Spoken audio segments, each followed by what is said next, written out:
I kid you not, this Sunday's Cup race is definitely NASCAR's biggest in decades.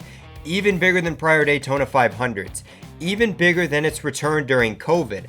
I'm dead serious, this is far and away the most hyped up race in my lifetime. For the first time since the Nixon administration, the NASCAR Cup Series is going to get a little messy and harken back to its roots. To increase the magnitude of this event, it's the first Cup race on dirt in the modern era. It's incredible to think generations that included Dale Earnhardt, Jeff Gordon, and Jimmy Johnson never turned a lap on dirt in a Cup car. 100% of their starts were on asphalt or concrete. So in all honesty, just why are we taking this show off the road? Why now? Why are we doing something unthinkable and completely chaotic even in modern day NASCAR standards? Now, unlike some moves in the past, this on paper is going to revive NASCAR. In many ways, the sport has stagnated a bit.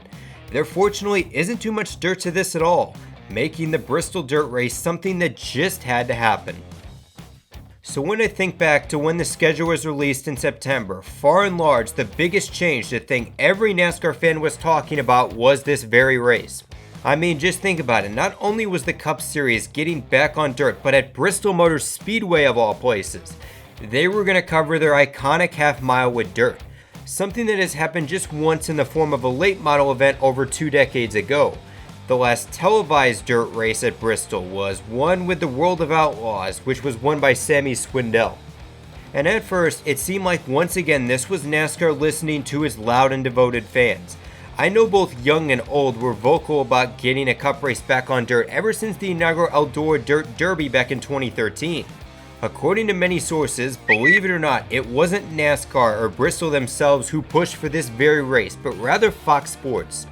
Now you gotta think about it, TV networks are kinda like MLB players today with an opt-out clause in their contracts. They have the star power, they're the ones pumping in interest into the product, and they're keeping their respective sports largely in the mainstream eye. Even if NASCAR disagreed with doing this, it was going to be impossible to check and balance. It was primarily a TV decision like many other recent NASCAR changes. For Fox, this was seen as a very race to keep fan interest at a high, or at least on par with the Daytona 500. I mean, they've aired a countdown graphic every single race since the season started. We'll ultimately see what the television ratings look like, but with the way Fox has advertised this race, I expect it to easily be the second most watched race of this season. And that's something NASCAR desperately needs considering the tedious start ratings wise. Still, the idea of taking a beloved short track and putting dirt on it was a problem on the traditionalist side of the aisle. Alright, I'm just going to interrupt here. Anyone that ranks Pizza Hut as their favorite pizza place in 2021, might I add, is either a nostalgia junkie or they're just living in denial. Because we all know Mod Pizza's where it's at chain-wise. The other side of the argument was that putting dirt was going to ruin Bristol's surface. And this is kind of an interesting take considering how many fans complained for years about how bad the racing was after Bruton basically bulldozed it. I mean seriously, everyone hated New Bristol up until 2016 where they basically lubed up the entire bottom lane to where this time you could actually race and pass side by side. Without it, honestly this track is nothing. Basically, the only way of passing outside of that is you gotta go all the way down to the inside, slide job ahead of the car on the outside, and you just have to hope it sticks. After that, man, you're pretty much screwed. However, that wasn't even the biggest message fans sent to Bristol over the years. Their biggest rejection was far and large in the form of canceling their tickets in staggering numbers. 2008 was the final year the race sold out, and the 2019 race reportedly only drew in 30,000 spectators. That's 1/5 of the track's stadium capacity. The attendance was so bad, BMS closed off the Alan Kulwicki and Darrell Waltrip stands completely to try to make certain sections look more full. It just ended up making Bristol look more like a junior varsity track meet than an actual NASCAR race. And while the night race still has top 5 attendance numbers, it's becoming a shell of its former glory as well. I don't want to sound like a boomer, but it's borderline depressing just looking up at the empty aluminum grandstands and thinking, wow, this place used to be packed back in the day. Both races used to have a full sellout crowd of 160,000 people and another 10 to 20,000 on the wait list to get tickets.